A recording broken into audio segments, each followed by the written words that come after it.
Sono già 55 i contagiati, ma l'ipotesi che il numero sia destinato a lievitare è ritenuta molto probabile ed ora è corsa contro il tempo per rintracciare tutti i 300 giovani, numerosi anche dal Trevigiano, che hanno preso parte ad una festa organizzata in un locale trasformato in discoteca abusiva a Roveredo in Piano, nel Pordenonese.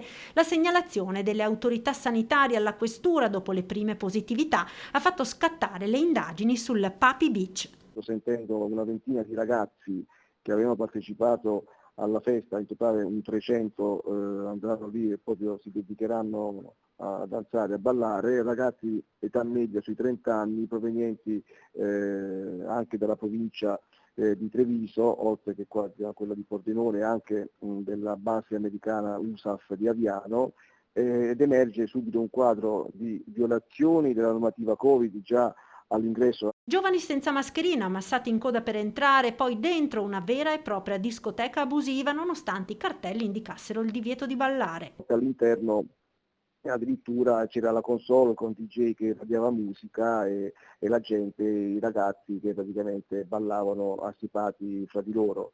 Il questore ha disposto per il locale la sospensione dell'attività con la chiusura per 75 giorni e non è la prima volta. In caso di recidiva la normativa prevede che la licenza possa essere revocata, infatti ho inviato al sindaco la proposta di revoca per il ritiro definitivo della licenza nei confronti del pubblico esercizio.